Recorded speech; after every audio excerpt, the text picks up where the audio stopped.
Oi gente, tudo bem? Prazer, meu nome é Juliane. Na verdade, eu espero que você esteja ótimo. Bom, se você for daqui de Volta Redonda, eu já te faço um convite para você vir aqui até a nossa casa, nos conhecer pessoalmente. O endereço vai aparecer aqui na tela. Se você não for de Volta Redonda, aqui da nossa região, você pode continuar nos acompanhando pelos canais online. A gente vai dar início à palavra agora, então quero pedir para você para desativar, se possível, as notificações do seu celular, para você se concentrar mesmo. Relaxa aí que eu tenho certeza que essa palavra vai ser muito edificante para você. Show de bola. Bom, conta-se uma história, não sei se você conhece essa história, se você conhece, finge que não conhece, para fazer sentido, mas conta-se uma história que uma prensa, sabe o que é prensa? Aquele negócio que imprimia livros há muito tempo atrás.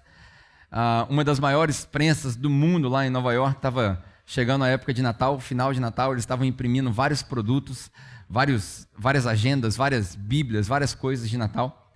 De repente, a máquina principal da prensa para. E aí, ninguém consegue descobrir o defeito. Liga para um, liga para outro, liga para engenheiro, ninguém consegue, até que lembraram de um velhinho que trabalhou lá durante 40 anos, que não tinha formação técnica nenhuma, que não tinha nenhum diploma, mas ele era o cara que desenvolveu tudo aquilo. Ligaram para ele ainda estava vivo, e falou: nós precisamos que você venha aqui para resolver um problema que ninguém consegue achar. E aí ele foi, na maior humildade, chegou na planta da prensa, observou por 5 minutos, viu aonde a máquina estava estragada, abriu um painel, pediu uma moeda para alguém. Alguém tem uma moeda? Pegou a moeda, virou um parafuso, meia volta, fechou o painel, apertou o botão, falou: agora vai funcionar. E a máquina funcionou perfeitamente. Ele foi embora, o departamento financeiro pediu para que ele mandasse a nota fiscal do serviço dele, ele manda a nota fiscal. Se você já ouviu essa história, não é novidade, ele manda a nota fiscal, $10.000. E aí o departamento financeiro fala: como assim $10.000? Você veio aqui, você não fez nada, você abriu um painel, virou um parafuso. Explica melhor nessa nota aí. Aí ele escreve um bilhete explicando a nota que ele deu para a empresa. $9.999,50 foi a sabedoria para saber qual parafuso apertar. 50 centavos foi a mão de obra dele. Isso é a diferença entre inteligência e sabedoria. Quando o Tiago escreve essa carta que nós estamos estudando, ele dá muita ênfase à sabedoria. Esse senhor, ele mostra para nós o que é sabedoria. Eu tinha um mentor que ele dizia que sabedoria é o conhecimento posto em prática. Porque conhecimento é fácil de se absorver hoje. Hoje, mais do que nunca, qualquer pessoa consegue ser inteligente. Hoje só é burro quem quer.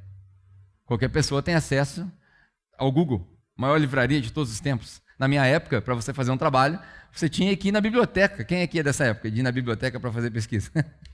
Hoje não, hoje as crianças fazem trabalho na escola como? Põe no Google, já achou a resposta. Eu acho que quando o Tiago escreve essa carta para a igreja que estava dispersa, ele tem a intenção de separar os públicos. E essa semana eu ouvi um negócio que faz todo sentido, presta bem atenção no que eu vou te falar, tem a ver com esse lance de sabedoria e inteligência. Eu acho que Tiago, quando ele escreve essa carta, ele separa o discurso para quem quer ser salvo e o discurso para quem quer ser discípulo de Jesus, lá do outro lado. Aqui, ó. Lá tem aqueles que querem ser salvos. Aqui, bem no cantinho, separados, tem aqueles que querem ser discípulos de Jesus. São duas coisas diferentes. Ser salvo não necessariamente quer dizer que você é discípulo de Jesus. E ser discípulo de Jesus também não quer dizer necessariamente que você experimentou a sua salvação.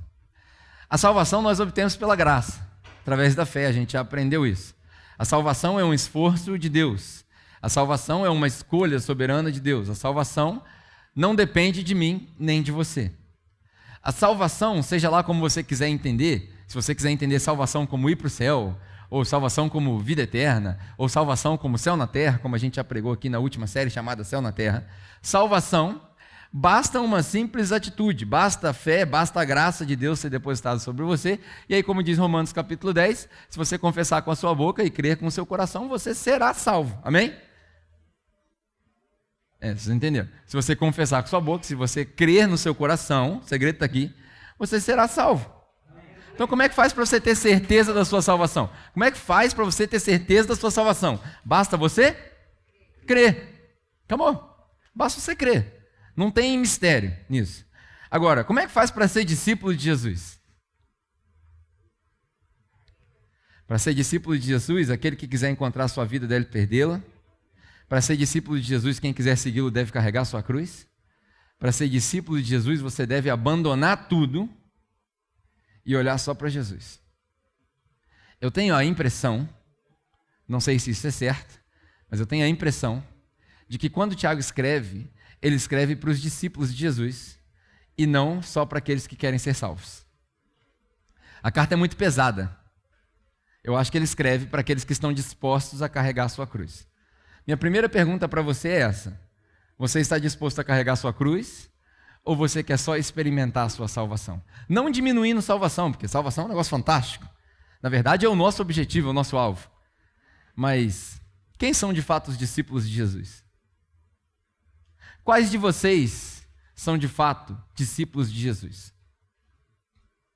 Quando Tiago começa esse pedaço do capítulo 3, hoje nós vamos ler Tiago, capítulo 3, do versículo 11 até o versículo 15, se a minha vista não me engana. Tiago, capítulo 3, do versículo 11 ao versículo 15. São 4 versículos. Quando ele começa no versículo 11, a primeira pergunta que ele faz é a seguinte: quem de vocês são sábios? Essa não é uma pergunta que se faz para quem só quer ir à igreja, para quem só quer ser salvo. Essa não é uma pergunta que se faz para as pessoas que estão olhando para Jesus de uma maneira leviana. Essa não é uma pergunta que se faz para quem não quer compromisso com Jesus. Quem de vocês aí é sábio e tem entendimento das coisas? Quem de vocês? Na verdade, o que Tiago quer dizer aqui, ele não está perguntando quem sabe muito. Tiago não está perguntando quem decorou os versículos bíblicos. Até porque Tiago já tinha o entendimento de que a igreja já estava se diluindo. A igreja já não era mais feita só de judeus. Os judeus, quando novos ainda, 12 para 13 anos, eles são meio que obrigados a estudar e decorar partes do Antigo Testamento. Então a igreja inicialmente, principalmente em Jerusalém, que era onde Tiago estava, a igreja em Jerusalém ela era formada por uma grande parte de judeus convertidos. A grande discussão da primeira igreja era o que fazer entre os judeus e os gentios. O que eu faço com esse povo aqui que veio do judaísmo? Eu cancelo o judaísmo todo ou não cancelo? Se você tiver curiosidade, na sua casa, você pode ler Atos do capítulo 13 até o capítulo 15, mais ou menos. Você vai ver um pedaço da história de Paulo, que foi o grande precursor da igreja. E aí, nesse pedaço da história de Paulo, você vai ver que rola uma reunião no capítulo 15. E nessa reunião, eles estão preocupados sobre o que fazer com os judeus. O que eu faço com esse povo? E o que eu faço com um povo que estava se convertendo, que não era judeu? Porque os judeus tomavam conta da igreja, o povo se convertia e falavam: agora vocês têm que obedecer o sábado, agora você tem que ir na sinagoga, agora você tem que circuncisar, agora você tem que fazer isso e aquilo. E aí eles fazem uma reunião e Tiago é um dos caras que encerra a reunião. Todo mundo fala, Pedro fala, João fala, Paulo fala, aí Tiago fala assim: gente, vamos acabar com essa reunião aqui. Vamos acabar com o problema, vamos resolver o problema. Fala para eles não comerem sangue, coitados, eles não podiam comer churrasco como nós, né? Fala para eles não comerem sangue, fala para eles não fazerem ídolos. Fala para eles ficarem no básico aqui certinho. Só isso aí já é o suficiente. Passa a régua, fecha a carta, manda para eles, e aí Paulo sai com a carta e vai levar para a igreja. Você vê que a grande discussão era entre os judeus e os gentios. Quando Tiago faz essa pergunta: quem de vocês aí é sábio? Ele não está perguntando quem de vocês aí é mestre na escola judaica. Ele não está perguntando quem de vocês aí aprendeu tudo que precisava aprender já. Tiago, assim como Jesus, não está preocupado com quantos versículos você decorou. Ele está preocupado com quantos princípios você praticou. Entendeu? Grava isso. Se você gosta de anotar, anota. Tiago, assim como Jesus, eles não estão preocupados com quantos versículos você decorou. Porque na porta do céu não tem uma prova de múltipla escolha, muito menos discursiva, dizendo: cite tal versículo. Eu acredito que quando a gente chegar na porta do céu, provavelmente nós vamos nos surpreender com o fato de que lá não tem livro mais. E aí a gente vai abrir a boca e falar assim: mas e agora? O que eu faço com todos os versículos que eu decorei na escola bíblica dominical?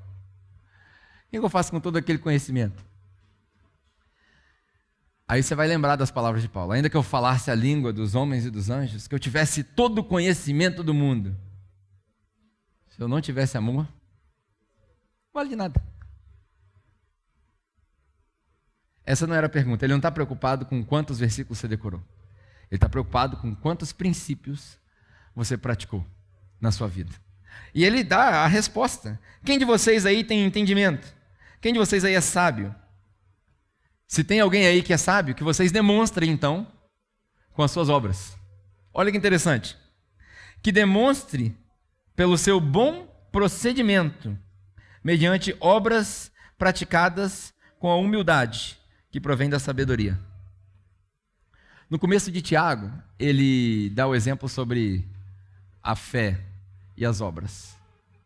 A fé sem obras, ela é morta. A sabedoria sem um procedimento, sem um comportamento, e é aqui que vem o grande segredo, né? Uma igreja para quem não gosta de igreja. A gente acaba atraindo as pessoas pelas razões erradas. Amém? Todo mundo aqui já viu isso, todo mundo aqui da capela já viu isso. As pessoas vêm aqui, acham que é uma baderna, acham que é uma bagunça. Sai do culto, para no bar, tira selfie, e aquilo ali gera escândalo. Qual é o problema de você tomar a sua cerveja, sua vodka, sua pinga, seja lá, qual que é o problema? Nenhum problema. Aonde está o problema aí? Na foto. Porque você precisa se perguntar para que você quer tirar foto. E aí eu tenho a impressão, eu já vivi essa experiência durante 5 anos, a minha impressão é que a maioria das pessoas quer tirar foto para afrontar os outros.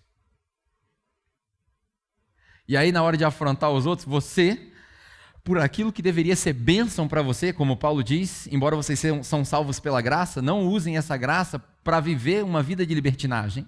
Aquilo que era para ser bênção para você, aquilo que era para você poder experimentar e degustar, se você gosta de vinho, se você gosta de uísque, se você gosta de cerveja, seja lá o que for que você gosta, aquilo que era para ser uma bênção para você, você mesmo transforma em uma maldição. Por quê? Porque os desejos do seu coração, que a gente já viu aqui em Tiago na última série, é que fazem você tropeçar.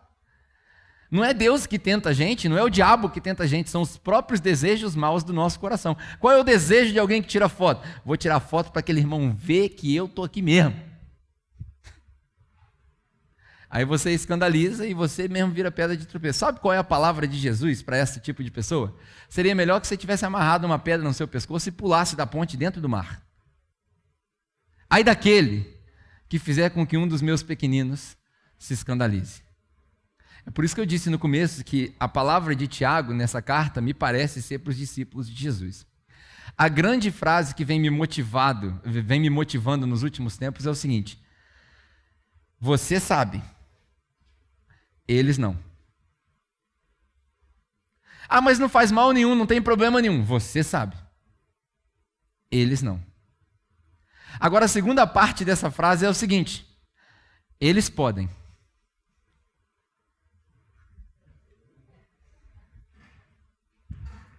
Porque para quem quer ser só salvo, tudo bem. Estou tranquilo aqui. Eu posso todas as coisas naquele que me fortalece, diz o tolo, fora de contexto. Tranquilo.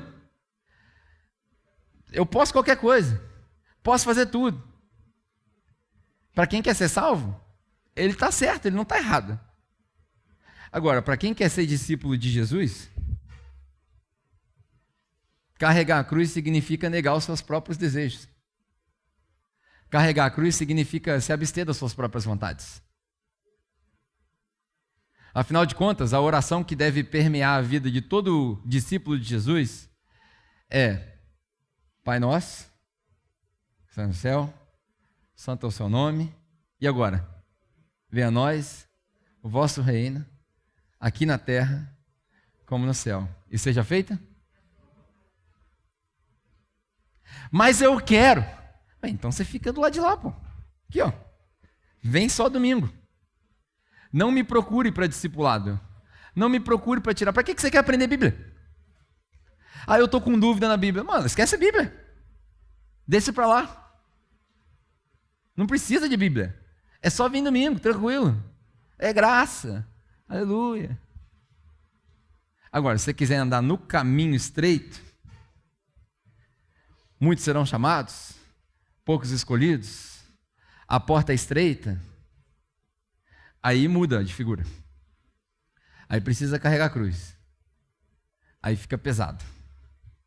Quem de vocês é sábio? Eu trouxe aqui alguns livros, olha só que interessante. Isso aqui é para exemplificar o que Tiago fala. A Startup Enxuta é um livro sobre negócios. Não adianta nada eu ler esse livro, decorar o livro, se eu nunca abrir um negócio. Inteligência é ler o livro. Sabedoria é abrir o negócio e fazer ele funcionar. De 0 a 1 é um livro sobre inovação. Todos esses eu já li, tá? Não estou falando nada que eu não sei o que eu estou falando. É um livro sobre inovação. Eu posso aprender tudo sobre inovação. Se eu nunca inovar, à toa.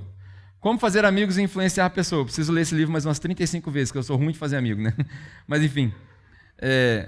Aqui eu estou só na inteligência. A sabedoria ficou para trás. As 48 Leis do Poder. O livro mais diabólico que você vai encontrar na face da Terra hoje, depois da Bíblia dos satanistas, né? Esse livro aqui tem 48 leis, todas elas te ensinando a ser um mau caráter. Fantástico o livro. É verdade. Conhecimento e sabedoria. Aqui em Tiago você vai ver, tem sabedoria que é da terra, que é humana e que é demoníaca. Isso aqui. Pipeline de liderança. Não adianta nada eu ler sobre isso daqui se eu nunca criar nenhum líder. Inteligência é ler o livro.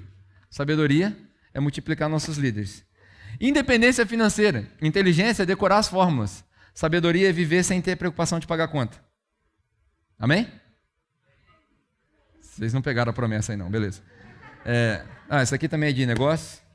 Esse aqui, legal. Esse aqui veio sem querer, né? A arte de fazer o dobro no trabalho na metade do tempo. Quem gostaria de aprender a fazer isso aqui? Né? Bom demais. Inteligência é ler o livro. Sabedoria põe em prática. Isso aqui, olha o que Tiago fala. Isso daqui é sabedoria humana. Sabedoria terrena.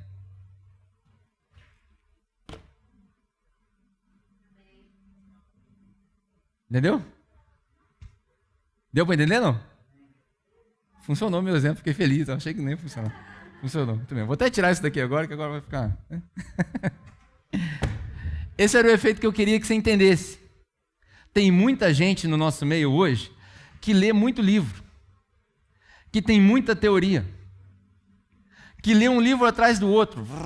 Eu tenho vários amigos que fazem isso. Lê um livro atrás do outro. Serve para quê? É melhor você ler um livro só e colocar em prática. Eu lembro que o André, o Michelin, que é muito conhecido de alguns aqui, ele falava muito bem assim, a gente estava lendo um texto, quando a gente estava estudando, né? Aí a gente lia o capítulo 3, bora Michelin, vamos para o capítulo 4, capítulo 5, ele falou, para quê? Não consegui mastigar nem o primeiro versículo aqui ainda? Então deixa eu mastigar isso daqui, depois a gente vai para frente.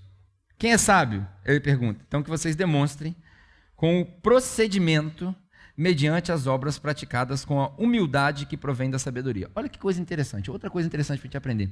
Humildade que provém da sabedoria. No mundo, as pessoas que são muito sábias, a gente acha que elas são soberbas. Porque ele é intocável, que ele está muito distante. A gente acha que essas pessoas são soberbas. Mas a sabedoria de Deus, ela provoca humildade. A sabedoria de Deus é como aquele ditado filosófico muito antigo. Eu sei que eu nada sei. Essa é a sabedoria de Deus. Quanto mais eu aprendo, mais eu entendo que eu preciso aprender mais. É assim também com a palavra de Deus. Quanto mais você aprende, é um negócio fantástico que acontece com a palavra de Deus. Quanto mais você aprende da palavra de Deus, mais você percebe que você precisa mergulhar mais. Eu fico pasmo com as pessoas que chegam para mim, porque eu já fiz isso também. Eu já li a Bíblia inteira, agora não tem mais o que ler. Quem aqui já leu pelo menos o Antigo Testamento inteiro? Quantas vezes? Essa é a grande pergunta. Essa é a grande pergunta. A gente vai morrer e vai ler isso centenas de vezes e não vai descobrir todos os mistérios que tem aqui dentro. E eu fico pasmo com a pessoa que chega e fala assim, eu já li, não tem mais o que ler. Eu lembro de um jovem há uns 3 anos atrás aqui na igreja, que ele chegou para mim e falou assim, a gente estava discutindo sobre mentoria, né, sobre, enfim, sabedoria, pessoas mais velhas. Ele falou assim, cara, eu acho que eu já aprendi muito, está na hora de eu começar a ensinar. 23 anos, coitado. Eu sentei naquela conversa de frente para ele assim. Eu falei, é mesmo? Amém, né? Amém. Eu já falei aqui várias vezes, né? Sabedoria não se adquire por quantidade de livros lidos. Sabedoria se adquire com cabelos brancos. Se alguém falar para você que é sábio, sendo novo, pode rir. No máximo sagaz, mas sábio só com cabelo branco. Porque cabelo branco como é que fala? Cabelo branco é sinônimo de experiência. O que é experiência? Experiência, olha que interessante, a palavra experiência, ela termina quase igual a ciência. Experiência, ciência. Ciência é a arte de testar, errar e achar resposta. Isso é ciência. Experiência é o resultado de testar várias vezes e achar o caminho. Sabedoria é só com experiência. Se você falar para mim assim, Pedro, eu queria conversar com você, você é um cara sábio, você está conversando com a pessoa errada. No máximo inteligente. No máximo. E eu vou aceitar o seu elogio, todo mundo gosta de elogio. Pô, você é um cara inteligente. Legal, eu gosto de pensar que eu sou um cara inteligente. Sábio não. Sábio é o Claudeci, sábio é o Ulisses, a Cássia. Sábios são as pessoas mais velhas da nossa igreja. Esses são sábios. Eles podem até não ter o mesmo nível de inteligência. Porque a inteligência é acadêmica. Você pode ter várias inteligências. Você tem inteligência emocional, você tem inteligência matemática. Diferente. Mas sabedoria é o que vai te colocar no caminho certo. São essas pessoas que você deve procurar. Na Bíblia, a gente chama eles de anciãos da igreja. Não é um desrespeito para falar que a gente é velha, não. São anciãos da igreja porque já passaram por várias oportunidades, várias situações. Né, aqui na igreja, além desses que eu citei, que eu me lembre, né, a gente tem o Djalma e a Valéria, os pais do Paulo, extremamente sábios, várias experiências de igreja. São esses que a gente tem que perguntar. Eu tenho o sonho de um dia fazer, sabe o quê? O dia da sabedoria. Eu queria ver quantos jovens vão aparecer aqui. O dia da sabedoria, a gente faz um almoço legal para os nossos anciãos, senta eles numa mesa redonda e fala assim, eu quero te perguntar sobre qualquer coisa, casamento, negócios, e ouve a voz da experiência. Porque crente não pode apostar, né? Mas se eu pudesse apostar, eu apostaria que nem metade dos jovens viria na igreja. Porque o jovem, ele tem a sabedoria do mundo, e a sabedoria do mundo causa soberba. A gente fala, já sei. Tudo que ele vai falar eu já sei. Só que você não experimentou, ele experimentou. Entendeu? Eu já sei, eu sei que você sabe. Assim como que está escrito aqui, todo mundo já sabe. Todo mundo já sabe. Palavras convencem, exemplos arrastam multidões. É o que Tiago acabou de falar aqui. Tem alguém sábio aí? Então prova com o procedimento de vocês e com a sabedoria que traz humildade. É isso, exemplo, dá exemplo. A gente já sabe. Mas a gente não experimenta. Aí ele continua, vamos terminar a nossa leitura, né? Contudo, se vocês abrigam no coração de vocês inveja amarga e ambição egoísta, não se gloriem disso e nem neguem a verdade. Aí é o que eu falei aqui, né? Esse tipo de sabedoria ele não vem dos céus, mas ele é terreno, ele não é espiritual e ele é demoníaco. Ela é demoníaca, essa sabedoria. Pois onde há inveja e ambição egoísta, aí há confusão e toda espécie de males. Não sei se você conseguiu perceber o que Tiago fala nesses versículos, mas eu vou tentar dar uma expandida breve nisso daí. Se no seu coração tem inveja amarga, na verdade essa palavra inveja amarga, ele quer dizer um zelo amargo. A palavra zelo na Bíblia ela tem dois significados. Ele tem o bom zelo e o mau zelo. O bom zelo, por exemplo, é quando Deus fala assim, eu sou um Deus zeloso. No português, nós traduzimos para um Deus ciumento. Quando a gente fala que Deus é ciumento, não é aquele ciúme ruim, é que Ele cuida de você, Ele ama você, ele se importa contigo de tal maneira que qualquer coisa que tire a sua paz, por isso que Jesus falou, a minha paz eu vos dou, não como o mundo dá, a minha paz é eterna, é eirene em grego, não é só tranquilidade, a minha paz engloba tudo, a minha paz engloba as suas contas, a sua saúde, as suas situações, o seu casamento, essa é a minha paz. Quer dizer que vai resolver o seu casamento? Não, às vezes você está passando por um divórcio. E Deus não quer que você passe pelo divórcio, mas foi inevitável, já passou, acabou, virou a página. Aí Deus fala assim, mas acima disso tudo, porque eu não estou preocupado com o cumprimento da lei, eu estou preocupado com aquilo que eu depositei no seu coração, com esse coração novo, aí Deus te dá a paz. Lembre, isso não é um aval para você fazer a coisa errada. Isso é uma garantia de Deus que nada vai tirar a sua paz. Eu gosto de falar para minha esposa o seguinte, só tem poder de tirar a paz quem dá a paz. Então você começa a brigar no seu casamento, e esse é o único exemplo que eu tenho, né, que lá em casa esse é o motivo das brigas. Você começa a brigar no seu casamento, eu falo com a minha esposa na hora da briga, eu falo assim, você não vai tirar minha paz. Porque você não me deu minha paz. Então você não vai tirar minha paz.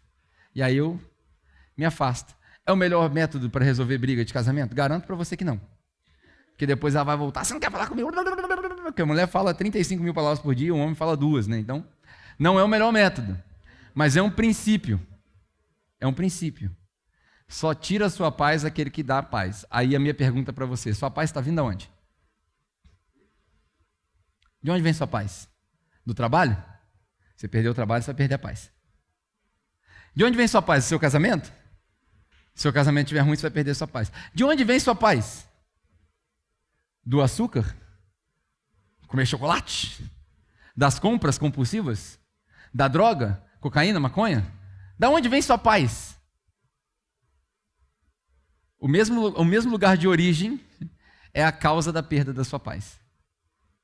Se a sua paz vem de Cristo, só Jesus tira a sua paz. Só que Jesus não tira a paz de ninguém. A minha paz eu vos dou, não é eu empresto. Minha paz eu te empresto, depois eu cobro com juros. Não, minha paz eu te dou. E aí quando ele fala isso, ele vai seguindo na fala dele dizendo, no mundo vai dar ruim. Vocês vão passar apertado. Mas fica tranquilo. Fica tranquilo porque eu sei que você está passando. Eu já passei por isso. E você vai passar também. Isso é uma promessa de triunfo? Não. Não é uma promessa de triunfo. Isso é uma promessa de paz. É a única coisa que Jesus te promete. Paz. Além de tribulação, problema, paz. Parece controverso, mas só tira a sua paz quem te dá a sua paz. E se tiver inveja, esse zelo, eu comecei explicando isso sobre o zelo, né? O zelo pode ser bom, é o Deus ciumento, mas o zelo também pode ser ruim. Esse ciúme pode ser ruim, pode causar problemas. Se tiver inveja, esse zelo demasiado por alguém ou algo no seu coração, e se tiver uma ambição egoísta, essa é a segunda palavra, ambição egoísta. Qual que é o problema da ambição? Essa é uma ambição para mim só. Esse é o problema da ambição. Tem nada de errado de ser ambicioso. Note que eu não estou dizendo ganancioso. Ganância é da carne. Ambição é bom. Cara, eu queria que o meu projeto decolasse. Eu queria ter uma promoção no trabalho para eu ter mais influência. Ou eu queria casar mais rápido para eu poder criar uma família. Ambição é bom. O problema é a ambição egoísta, ambição para mim mesmo. Eu queria uma promoção para quê? Para eu ganhar mais dinheiro, para eu comprar um carro melhor, para eu poder, para eu. É aí que mora o problema. Porque nesse sentimento moram as discussões e os argumentos, e é aí que cria confusão. Sabe um negócio que acontece muito hoje? É essa amargura e essa ambição egoísta dentro da igreja. Dentro da igreja. Talvez essa palavra não seja para você, seja para os pastores que vão tropeçar nesse vídeo no YouTube, né? Mas você já reparou? Repara comigo, isso é uma experiência minha, né? Eu não comecei essa caminhada hoje, não sou velho de ministério, mas também não comecei ontem. Você já reparou que é virtualmente impossível as igrejas da mesma cidade andarem juntas? A gente tem que sair da cidade para poder dizer que tem amizade com outros pastores e outras igrejas. Por quê? Porque você não consegue roubar a ovelha de quem está em São Paulo, aqui em Volta Redonda. Agora, em Volta Redonda, cara, eu já cansei de chamar os outros para tomar café, eu já cansei de fazer visita na igreja dos outros. Terça-feira agora eu vou em outra. Eu vou na igreja de um monte de gente, eu levo o meu povo na igreja dos outros. E aí a gente não vê isso acontecer aqui. Por quê? Eu poderia dizer que é por causa de insegurança, mas na verdade isso é uma ambição egoísta. É um sistema montado, talvez, em volta das razões erradas. Porque se a gente entendesse que a igreja é um corpo, um corpo, a gente ia entender que a gente não perde ovelha. Porque a ovelha não é nossa. A ovelha não é minha. Vocês não são as minhas ovelhas. Eu sou ovelha junto com você. No rebanho de Jesus. Jesus é o pastor. É isso que a gente tem que entender. Então, se Jesus é o pastor, tanto faz eu congregar aqui, congregar lá, tanto faz. Você consegue perceber? Minha pergunta é por que eles não conseguem perceber isso. Talvez porque não leram esse texto aqui, né? Não entenderam o que estava escrito aqui, mas enfim.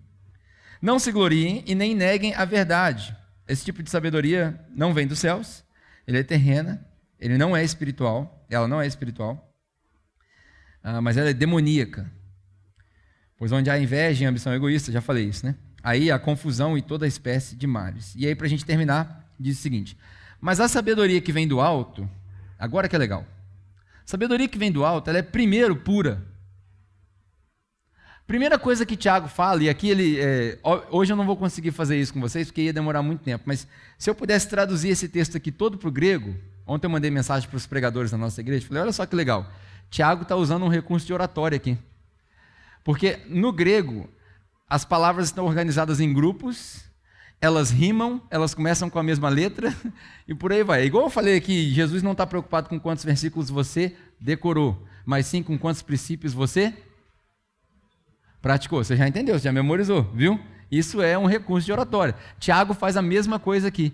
Só que não dá para eu fazer isso no grego, primeiro porque eu não sei pronunciar as palavras em grego, e segundo porque vai demorar muito. Mas a primeira coisa que ele fala é, a sabedoria que vem do alto, ela é pura. Pura. Como é que você testa isso? Na hora que você chegar numa conclusão, que você julgue que essa sabedoria é divina, você se questiona se alguém vai ser prejudicado por essa decisão. Se alguém for prejudicado por essa decisão, ela é terrena, ela é humana e ela é demoníaca. Porque no reino de Deus, acreditem ou não, todo mundo ganha.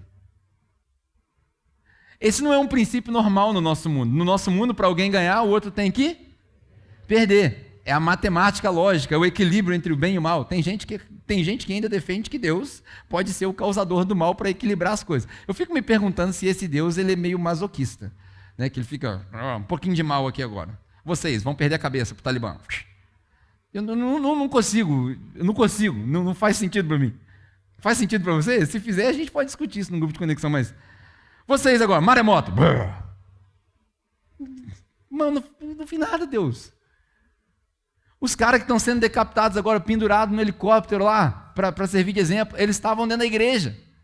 Eles estavam servindo a Deus. Não faz sentido isso. O que faz mais sentido talvez seja admitir que Deus criou o mundo com uma ordem natural e aí,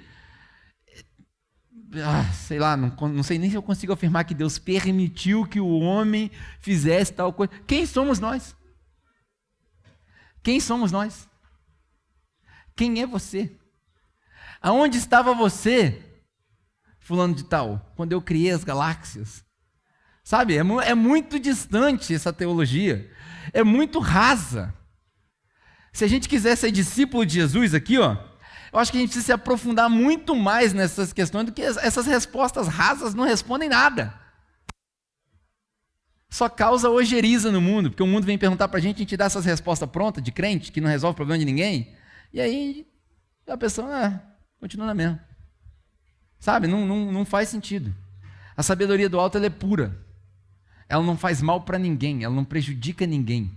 Todo mundo sai ganhando. Você quer ver uma sabedoria do alto? Exemplo?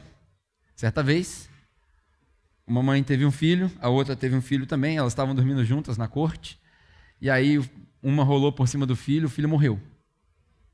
Ela vendo que o filho morreu, ela vira para o lado, pega o filho da outra concubina que estava ali no palácio, e elas acordam. Quando elas acordam, elas chegam para o rei e falam, rei, essa mulher roubou meu filho. Como eles eram recém-nascidos, ninguém sabia, não tinha teste de DNA naquela época. E aí a outra vira e fala assim, não, esse filho é meu. Não, mas ela roubou de mim. Não, mas ele é meu. Mas ela roubou de mim. E fica nessa. Aí o rei, muito sábio, na verdade o homem mais sábio que já existiu na face da terra, de acordo com os relatos bíblicos, chamado Salomão, vira para elas e fala assim, isso é simples, vamos partir a criança no meio. Num primeiro momento você fala assim, isso aí é sabedoria humana, você é terreno, vai matar o moleque. Mas o rei já sabia que a mãe de verdade jamais permitiria que o filho fosse cerrado ao meio. Na verdade, a mãe de verdade se colocaria no lugar de perder a guarda do seu filho para que ele não fosse morto. A mãe de verdade aparece ali. Não faça isso. Deixa o filho com ela. Resolveu o problema. Ninguém saiu prejudicado. Essa é a sabedoria que vem do alto. É a sabedoria que Jesus quer que nós tenhamos. Aonde tem essa sabedoria, olha as características dela. Ela é pura, depois ela é pacífica. Segunda pergunta que você tem que fazer, além de prejudica alguém, a segunda pergunta é, essa decisão ela traz confusão ou ela traz paz? Você está resolvendo um problema. Você quer ver um caso típico nas famílias? Geralmente, quando o patriarca falece ou a matriarca falece, tem propriedades no nome daquela pessoa, e aí as pessoas falham em realizar um inventário em vida. Quem aqui é mais velho já passou por isso. Na minha família isso é um problema constante. Quanto mais irmãos na família, mais perigoso é isso. E aí, nesse momento, quando você for tomar uma decisão, você precisa perguntar se essa decisão ela traz paz ou ela traz divisão e confusão na sua família. Se traz divisão e confusão, é uma sabedoria terrena. Se traz paz, é de Deus. Está todo mundo em paz? Está todo mundo bem? Está todo mundo tranquilo? É de Deus. Ela é pura, ela é pacífica, ela é amável. Sabe, a pessoa que tem a pessoa que tem sabedoria do alto, divina, do céu, ela é uma pessoa amável. Ela é uma pessoa que, quando a decisão é tomada, alguém chega para ela e fala assim, cara, eu não sei o que é que tem a respeito de você, mas isso me atrai para você. Porque é uma pessoa que quer bem das outras pessoas. É amável. São características interessantes. Ela é compreensiva. Você sabe o que é essa palavra compreensiva aqui? Isso aqui é interessante você aprender. Ela é compreensiva. A sabedoria do alto é compreensiva. Compreensiva não é o seguinte, o Billy fala um negócio para mim, eu falo assim, não, entendi, Billy. Entendi.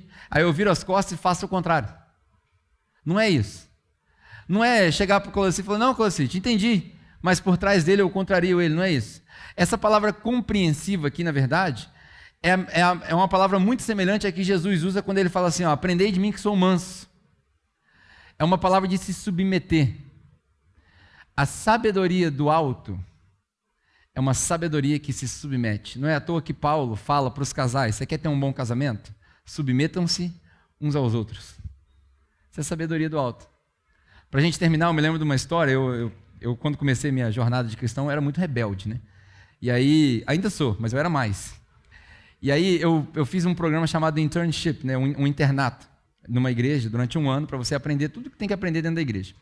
E aí eu peguei o pior instrutor que tinha, que na época era o Marshall, que hoje é meu pastor, quase pai para mim, e junto do Marshall tinha uma instrutora que chamava Lily, uma mulher, a origem dela, ela veio de Samoa, e é criada numa família onde só tinha mulheres, então as mulheres tinham que assumir responsabilidade, ela era muito forte na sua personalidade.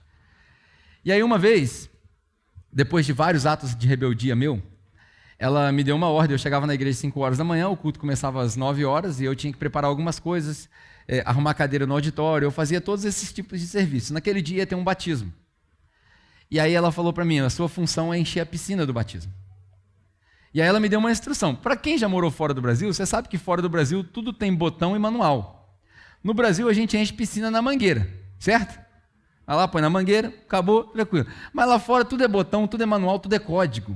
E aí ela me deu uma instrução, ó, você vai fazer isso, depois você vai fazer isso, e tudo na ordem, porque a ordem dos fatores aqui altera o produto.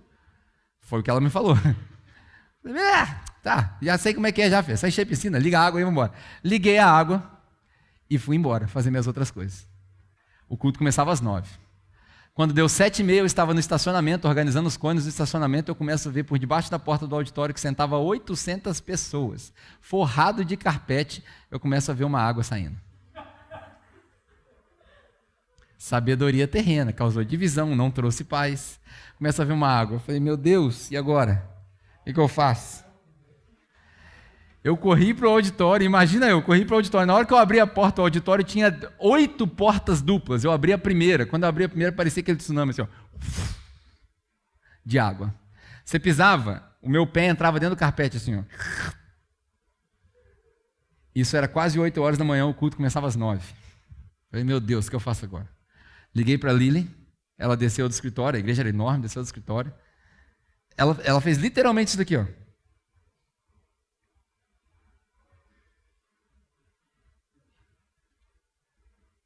Falou nada. Pegou o telefone, ligou para um cara. 5 minutos apareceu um cara igual aquele caça-fantasmas, Ghostbusters, com uma mochila aqui. Uma barulhada danada, o cara saiu sugando o carpete e tal. Eu já estava chorando aos prantos. Cara, que cagada que eu fiz. Eu estava desesperado. E ela nada de falar comigo, nada. E o cara secou, mais ou menos, né? Não ficou perfeito, em 1 hora não dava para fazer um auditório de 800 pessoas, secou mais ou menos, dava para entender, jogou uma perfumada danada lá dentro, para não ficar aquele cheiro de molhado, aconteceu o culto, rolou o batismo, na segunda-feira eu cheguei na igreja. Cheguei com aquela cara de pau, tentando me desculpar, na hora que eu cheguei na sala dela, ela falou assim, olhou dentro do meu olho e falou assim, vou repetir a frase dela em inglês, que isso me marcou, né? Eu vou traduzir para vocês, from now on, all I want to hear from you is yes and amen. Que significa o seguinte, daqui para frente, tudo que eu quero ouvir de você é sim e amém. Aí eu falei para assim, sim senhora, amém. Isso era o 4º mês do meu internship. Eu fiquei lá 9 meses. Durante 5 meses, ela não dirigia a palavra para mim. Sim e amém. Aquilo, no começo, me deixou nervoso. Mas hoje, eu olho para aquela história e eu penso, se eu estivesse no lugar dela e ela estivesse no meu lugar, eu teria decapitado ela na hora que eu vi o carpete. Primeira coisa. Depois eu ia culpá-la, porque não foi culpa minha. Mas ela entendeu o princípio de uma boa liderança e de uma sabedoria para o alto, porque tudo começa e termina na liderança. A responsabilidade é sempre do líder.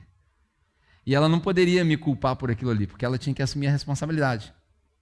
E ela entendeu que brigar comigo ia gerar desavença, confusão, falta de paz. Ela me deu paz. Hoje nós somos bons amigos. Mas de vez em quando a gente ainda se fala pelo WhatsApp ou pelo Instagram, daí eu falo alguma coisa, ela fala outra, aí a gente ri. Yes and amen. Isso é a sabedoria do alto. Às vezes, a sabedoria do alto, alguém fala para você assim, ó. Acontece muito aqui na igreja. Vamos fazer obra? Vamos. Aí os irmãos que sabem de obra, vêm para a obra. Aí junto com os irmãos que sabem de obra, vem eu para a obra.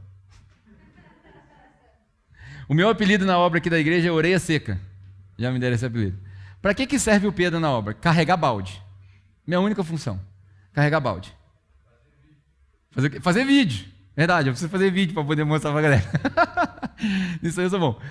O que é isso? Sem querer me gabar, isso é a sabedoria do alto. Porque se... Mas não é verdade? Se eu me meter a besta de fazer muro, o muro vai cair. E isso é comprovado, porque eu fiz aquele muro ali, o pedaço do primeiro muro, e na hora que encostaram nele, ele caiu. Essa parede aqui, que é desigual aqui, ó, se os irmãos verem ali ela pintada ali meio desigual, aquela parede ali, aquele pedacinho ali, foi eu que fiz, por isso que está essa cagada toda, entendeu? Não funciona, não é o meu dom. Sabedoria do alto é entender, e quando o irmão fala para mim assim, ó, faz assim, e eu não concordo, eu falo para ele o quê? Sim e amém. Muitas das vezes, agora eu vou falar um negócio que vai doer. Muitas das vezes, Deus coloca determinadas pessoas em posições de autoridade, porque Deus sabe o que vai fazer com ele. E aí, quando ele fala para você assim, faça assim, e você discorda, a sabedoria do alto diz, sim e amém. Isso não é uma submissão cega.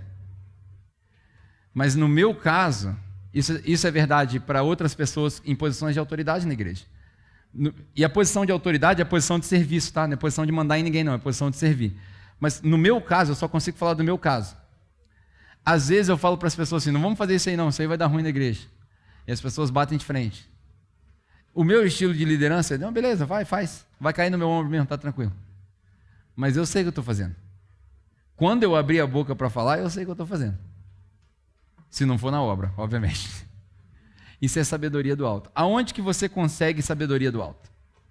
Depois de toda essa mensagem, você entender que, cara, Tiago está falando para os discípulos de Jesus. Ele não está falando só para quem quer ser salvo. Tiago não está falando de quantos versículos você vai decorar, mas quantos princípios você vai praticar. Tiago não está falando de inteligência. Tiago está falando de sabedoria.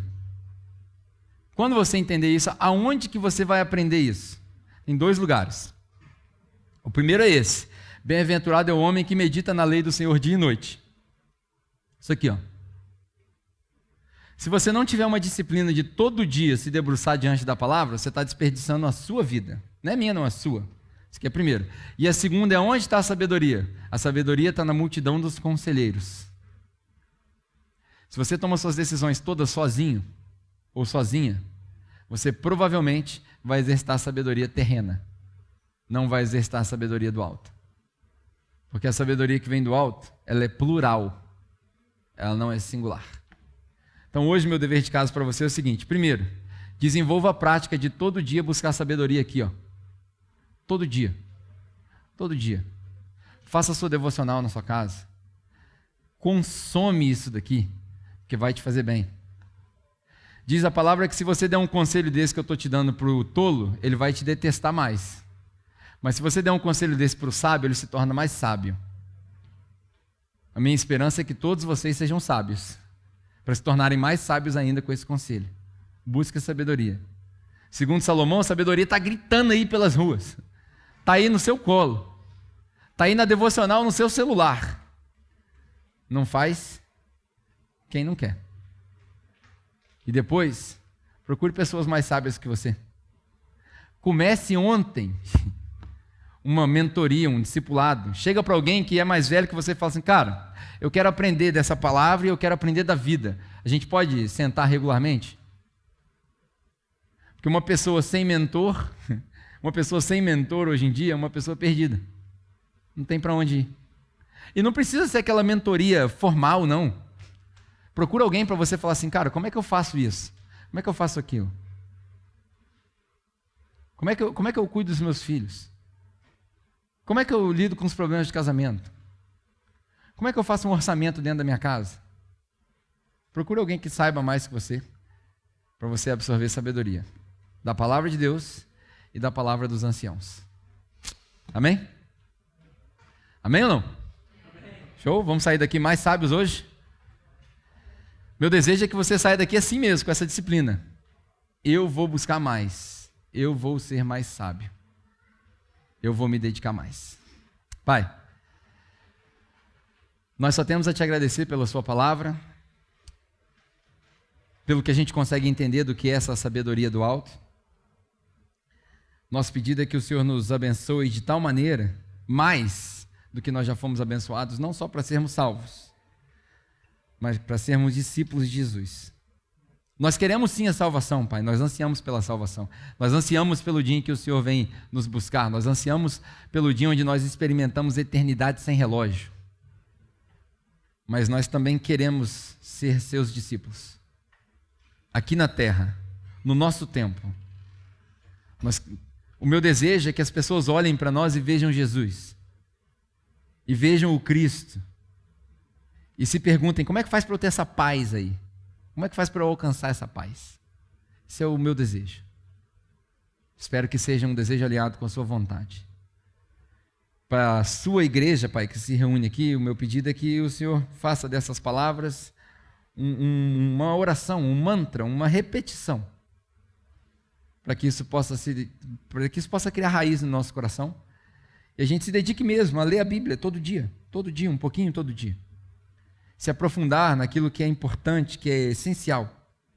Aprendermos a amar o próximo, aprendermos os seus princípios e colocarmos eles em prática, para que a gente possa mostrar no nosso comportamento as nossas convicções. No nome de Jesus. Quem concorda diz? Amém. Gente, eu espero que vocês tenham gostado muito dessa palavra, assim também como ela foi muito edificante para mim e para todos os nossos irmãos. Se você gostou, se foi relevante para você, já curte esse vídeo, compartilha aí com outras pessoas para que também possa alcançar outras vidas. Te convido também para fazer parte do nosso grupo de conexão, que são as reuniões que acontecem no decorrer da semana. É só você escanear esse código que está aparecendo aí na tela que alguém vai falar com você e vai te direcionar também. O grupo de conexão é muito bacana, porque se você ficou com alguma dúvida da mensagem, você pode tirar essa dúvida no grupo de conexão.